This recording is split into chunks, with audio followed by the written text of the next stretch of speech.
एक बार गणेश जी ने पृथ्वी पर जाकर सभी मनुष्यों की परीक्षा लेने का विचार बनाया। वह धरती पर गए और एक बालक का रूप धारण कर लिया। उन्होंने अपने एक हाथ में चुटकी भर चावल और दूसरे हाथ में एक चम्मच में दूध ले लिया।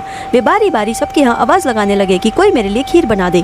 यह सुनकर सभी लोग हंसने लगे और उस बालक को नासमझ कहने लगे, किंतु वह बालक रुका नहीं और आगे बढ़ गया और गाँव-गाँव जाकर फिर से आवाज लगाने लगा कि कोई मेरे लिए खीर बना दे।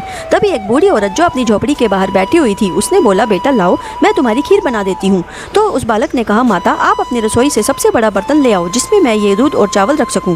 फिर वे बूढ़ी औरत बालक की जिद पूरी करने के लिए अपनी रसोई में से सबसे बड़ा बर्तन ले आई। इसके बाद उस बालक ने अपने चम्मच से जैसे ही दूध उस बड़े बर्तन में पलटना शुरू किया, वह बर्तन दूध से भर गया और एक के बाद एक सारे बर्तन दूध से भरने लगे और बाकी बर्तनों को भी उस बालक ने चावलों से भर दिया। यह देखकर वह बूढ़ी औरत बहुत ही आश्चर्यचकित हुई। इसके पश्चात उस बालक ने बोला, माता आप खीर बनाना प्रारंभ कीजिए, तब तक मैं स्नान करके आता हूँ। इस पर उस बूढ़ी औरत ने बोला, बेटा इतनी सारी खीर का मैं क्या करूँगी, ये तो बहुत अधिक हो जाएगी। जिस पर उस बालक ने कहा, माता आप ये खीर पूरे गांव में दावत स्वरूप बांट देना। फिर उस बूढ़ी औरत ने खीर बनाई और घर घर जाकर सबको खीर खाने का न्योता देने लगी। क्योंकि वह बूढ़ी औरत बहुत ही गरीब थी, तो उसके इस न्योते पर बहुत से लोग उपहास उड़ाने लगे कि वह गरीब बूढ़ी औरत सबको खीर कैसे खिला पाएगी। परंतु खीर की वह भीनी भीनी सुगंध पूरे गाँव में फैल गई और देखते ही देखते बहुत से लोग वहाँ एकत्रित हो गए।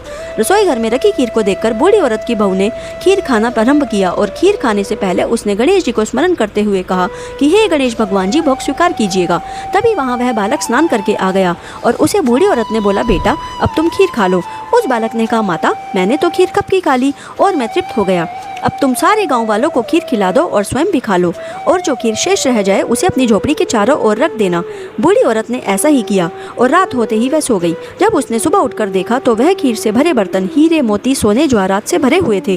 तब उस औरत को गणेश जी की लीला का ज्ञात हुआ और प्रार्थना की कि हे गणेश भगवान जी, इसी तरह आप अन्य लोगों पर भी अपनी कृपा दृष्टि दिखाना।